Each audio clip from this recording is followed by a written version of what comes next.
Então, começando. Tá? Legal.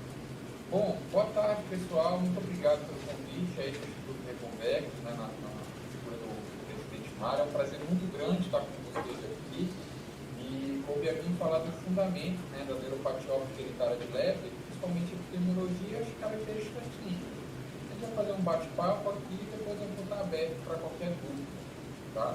Para quem não me conhece, meu nome é Gabriel Botelho, eu sou médico oftalmologista especialista em retina e vidro e atuo em Belém do Pará. Mas até ano passado eu morava em São Paulo, né? Eu fiz meu doutorado lá na Escola Paulista, na Universidade Federal de São Paulo, em neuropatia óptica hereditária de Leber, né? Então acho que até alguns devem me conhecer daí. Tá? Então, pode passar o próximo slide, Val. A neuropatia óptica hereditária de Leber, ela é uma neuropatia óptica hereditária, né? Então, o que é uma neuropatia óptica hereditária? É uma disfunção do nervo óptico de causa hereditária que causa perda visual, geralmente bilateral e simétrica, com consequente lesão do nervo óptico, e ela geralmente é progressiva e pode estar associada ou não a sinais sistêmicos. Por ser uma neuropatia hereditária, tem três formas de transmissão: a transmissão autossômica dominante, a transmissão autossômica recessiva e a transmissão materna ou mitocondrial. Esta última, que é a da neuropatia óptica hereditária de Leber. Pode passar o próximo slide. Historicamente falando, a neuropatia óptica hereditária de Leber foi descrita pela primeira vez em 1858 pelo oftalmologista alemão Albert von Graefe, em 12 irmãos com cegueira progressiva bilateral, ou seja, nos dois olhos, e atrofia óptica. Mas somente em 1871, o oftalmologista também alemão Theodor Leber a descreveu como um padrão característico de perda visual em membros de 4 famílias, ou seja, associou isso daí a ser algo hereditário e com um acometimento quase que exclusivo do nervo óptico. Pode passar.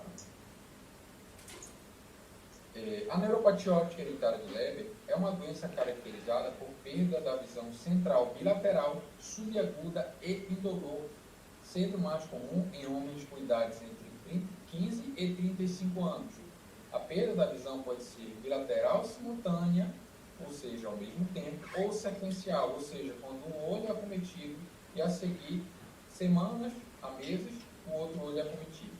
Essa diferença entre olhos, geralmente, ela varia de dias a meses. Pode passar. A neuropatia óptica hereditária de Leber trata-se da doença mitocondrial mais frequente e tem transmissão materna associada ao DNA mitocondrial, com penetrância incompleta. As mutações mais comuns são a 11778, a 14484 e 3460. Juntas, estas três mutações representam cerca de 90 a 95% de todos os casos que são descritos.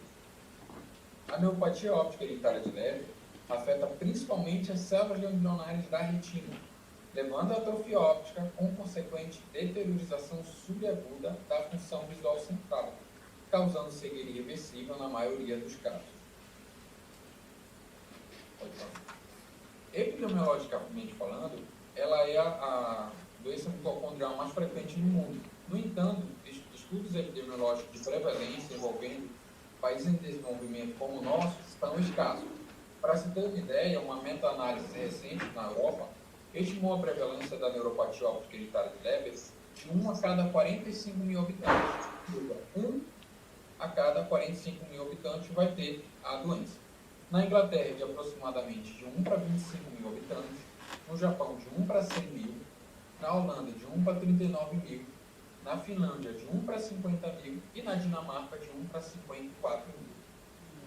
Pode passar. No Brasil, nós não temos dados de prevalência nem incidência da neuropatia óptica hereditária de Leber.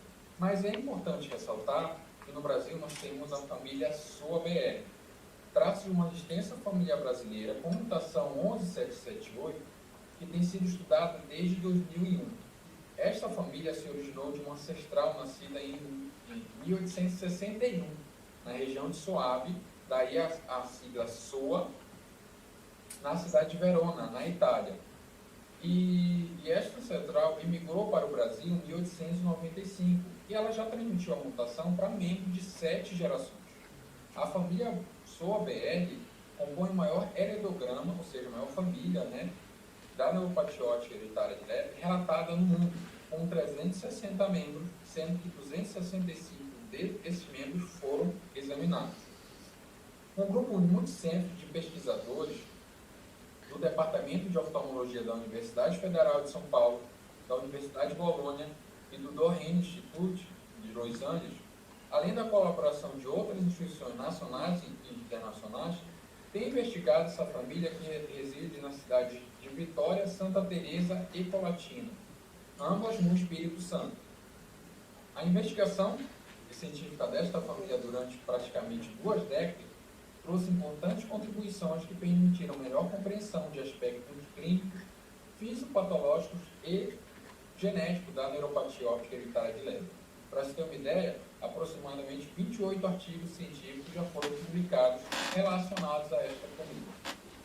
Na descrição inicial desta família, 23 homens e 4 mulheres foram afetados, ou seja, eles tinham a mutação e desenvolveram a baixa acuidade visual, a baixa de visão. A idade média do início foi de 28 anos. Esta idade foi consideravelmente mais jovem nos homens, com 27 anos, do que as mulheres, de 35. E a proporção homem para mulher foi de 6 para 1. Pode passar. Fisiopatologicamente falando, é um pouquinho complicado, mas eu vou tentar resumir de uma forma bem sucinta e objetiva. As mitocôndrias, só lembrando que a neuropatia óptica hereditária de Leber é uma doença mitocondrial, né? Problema na mitocôndria. Então, as mitocôndrias são organelas presentes no citoplasma da maior parte das células eucarióticas, e sua função é o uso de glicose e oxigênio para a respiração celular, para assim sintetizar e armazenar a adenosina trifosfato, que é o ATP, ou seja, a energia. A produção do ATP ocorre via fosforilação oxidativa pela cadeia respiratória mitocondrial. E essa cadeia respiratória é formada por 5 complexos, localizados na membrana interna da mitocôndria e responsável pela fosforilação oxidativa. Na neuropatia óptica hereditária de Leber, ocorre uma disfunção no complexo 1 e afeta toda essa cascata na produção da energia, com consequente diminuição da adenosina trifosfato, aumento das espécies reativas de oxigênio, causando apoptose e degeneração do nervo óptico e consequente baixa da visão. Pode passar. Resumidamente, né, o problema ocorre na mitocôndria.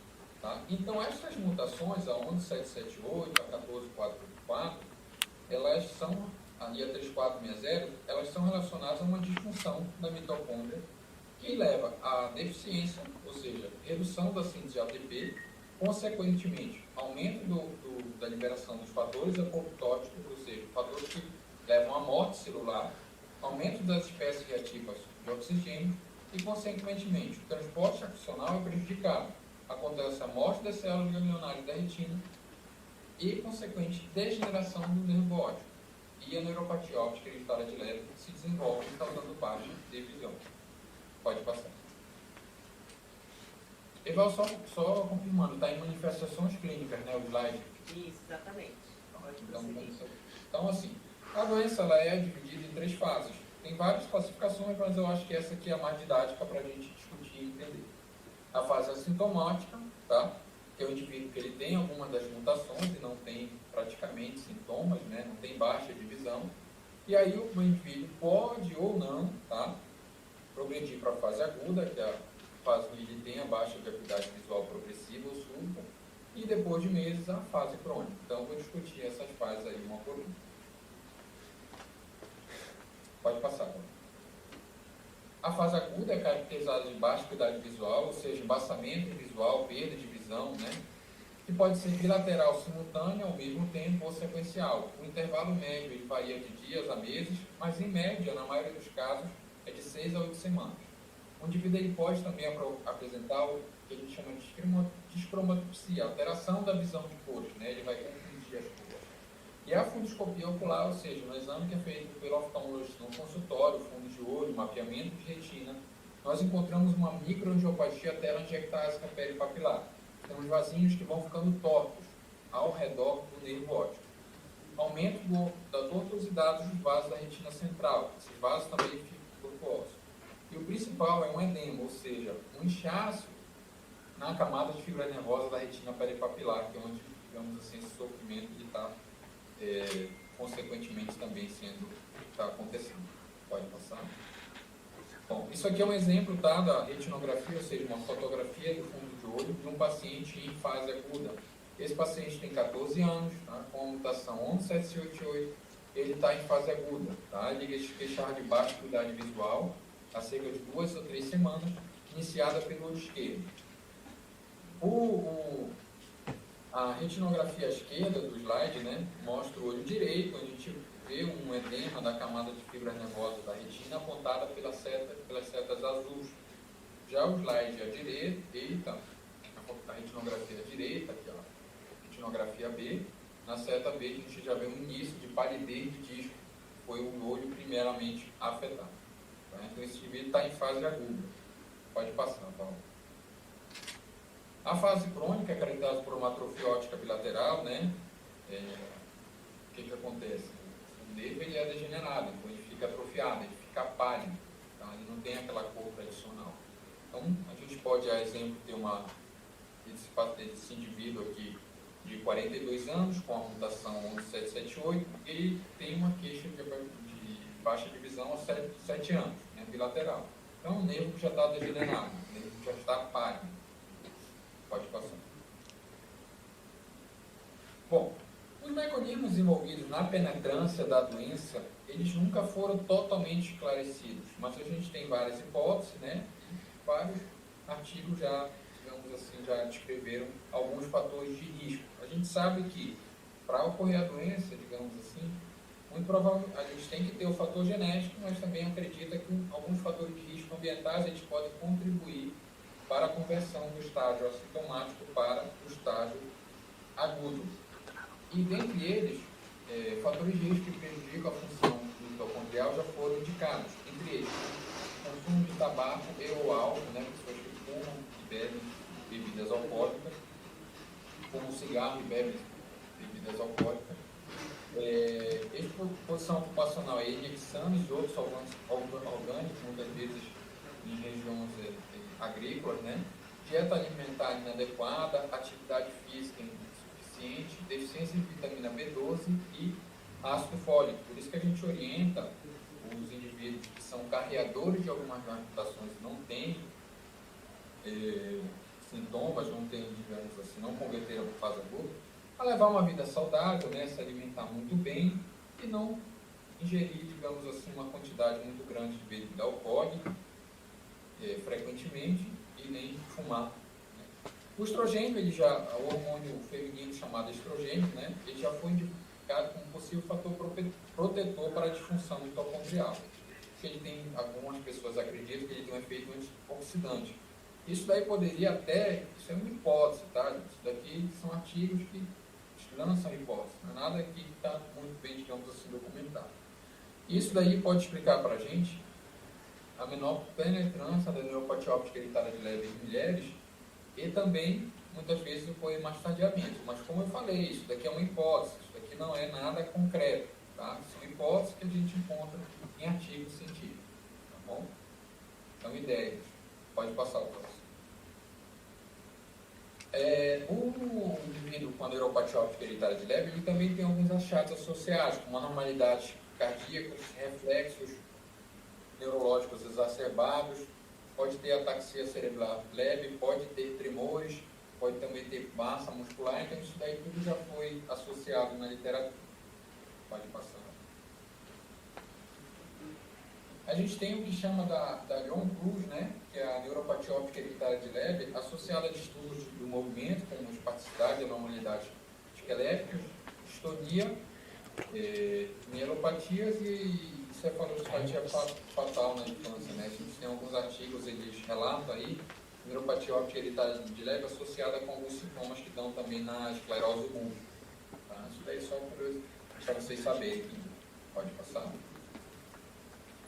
Bom, o diagnóstico. Como é que a gente vai diagnosticar uma pessoa que tem a neuropatia óptica eritada de leve? Primeiramente, oftalmologista. tá? Quem diagnostica geralmente é o oftalmologista, muitas vezes em conjunto com o neurologista, né? Às vezes tem essa parceria dos dois médicos. E tem que fazer uma investigação oftalmológica muito detalhada, tá? Uma história clínica, né? Um exame oftalmológico muito bem feito, digamos assim. Também a gente vai partir para exames complementares, que eu vou comentar no próximo slide, e procurar sempre uma história familiar na linhagem materna, né? Porque são as mães que transmitem para a sua prole. Os pais que têm a mutação, eles não transmitem para os seus filhos a mutação. O diagnóstico definitivo, ele é genético, né? Obtido pela genotipagem, por teste genético molecular, para a identificação de uma mutação do DNA mitocondrial. Tá bom? Pode passar para o próximo slide. Então, a gente tem exames estruturais que vão avaliar anatomicamente o nervo óptico e funcionais. Eles são importantes para a investigação. Dentre eles, teste de cores, campo visual, fundoscopia ocular, mapeamento de retina e a tomografia de coerência óptica com análise estrutural do nervo óptico e também das camadas de células, da camada de células ganglionares da retina, da região macular e da camada de fibras nervosas peripapulares.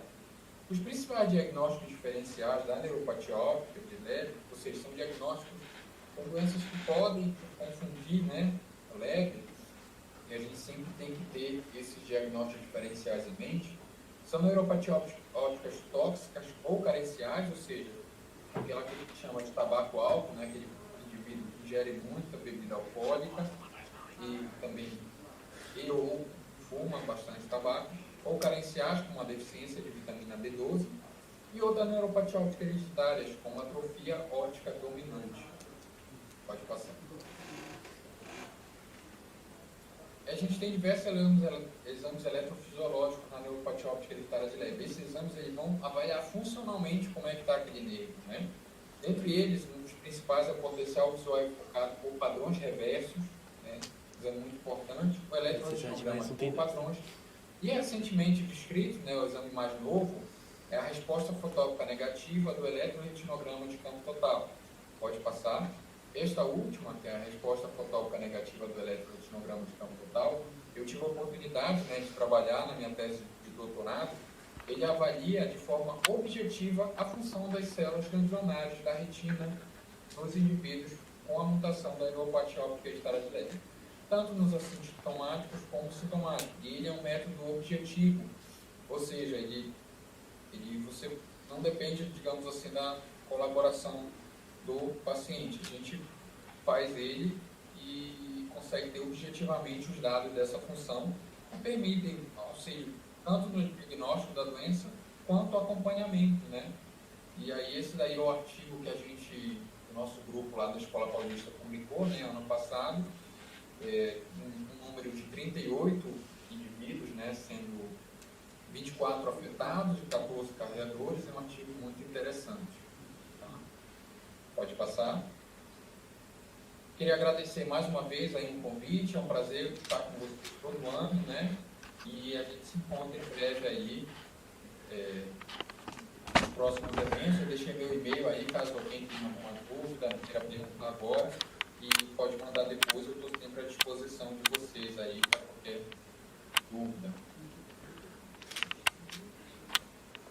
Vou fechar os seus slides, doutor, e vou voltar mais. Vocês não avisaram essa parte. Pronto. Fala mais, doutor, fala mais. Pedro tem uma pergunta, ele faz parte da comissão organizadora. E ele tem uma pergunta. Vai, amiga, te chamaram lá.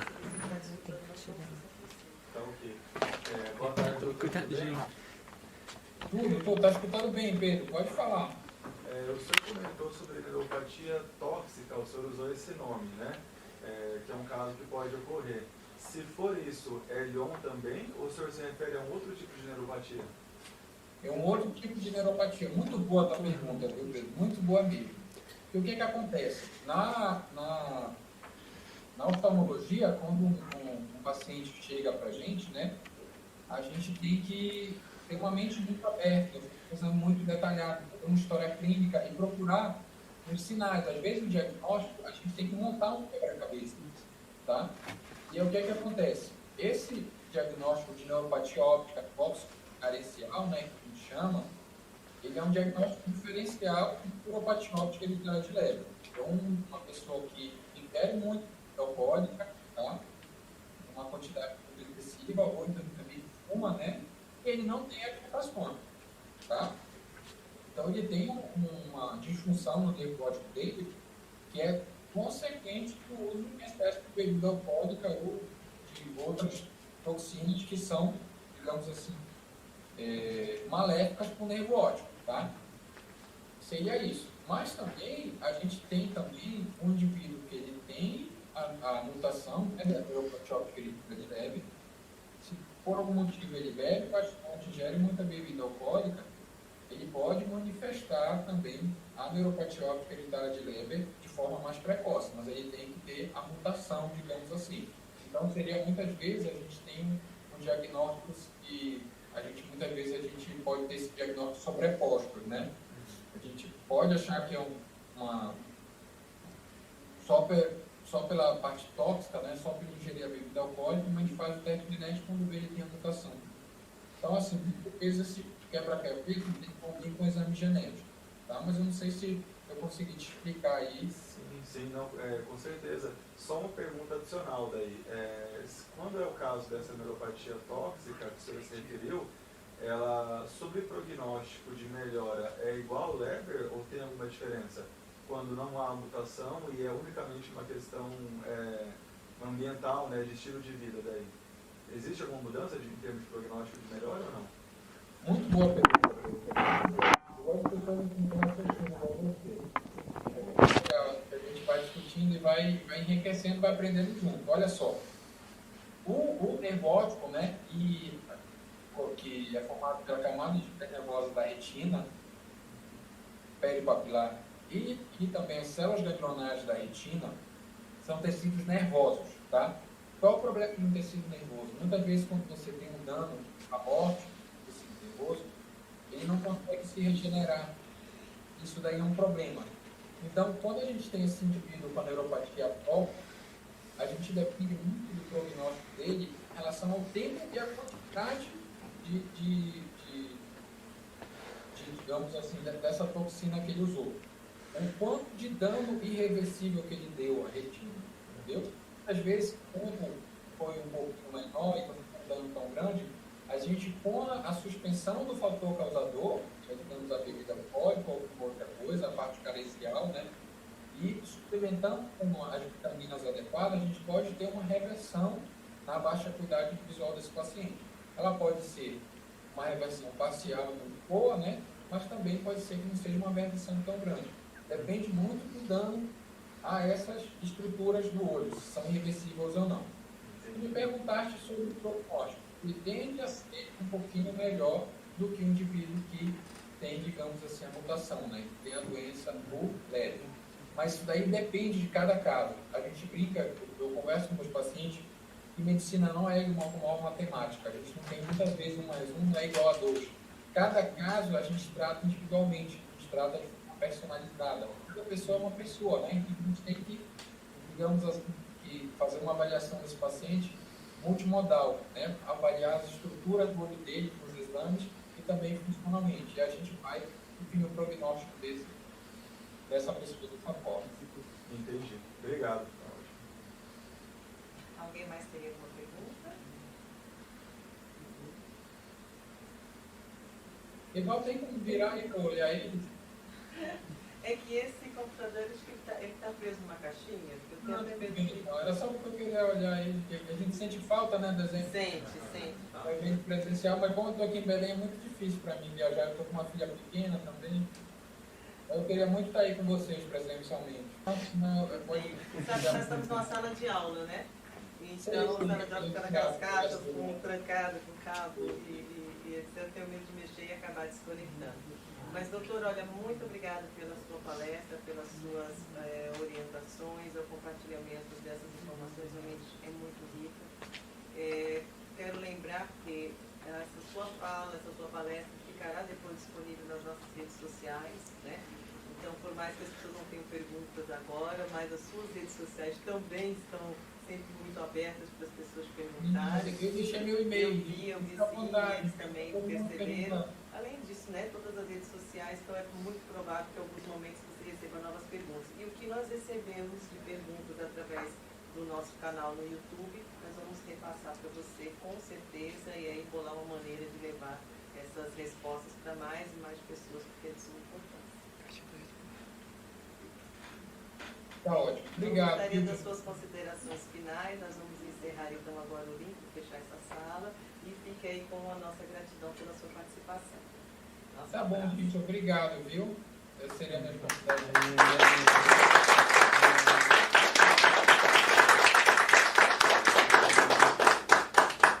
Obrigada para vocês. Obrigada. Até a próxima. Tchau, tchau. Parabéns pela bebê. Obrigado. Tchau, Tchau, tchau. O pessoal tá dando tchau.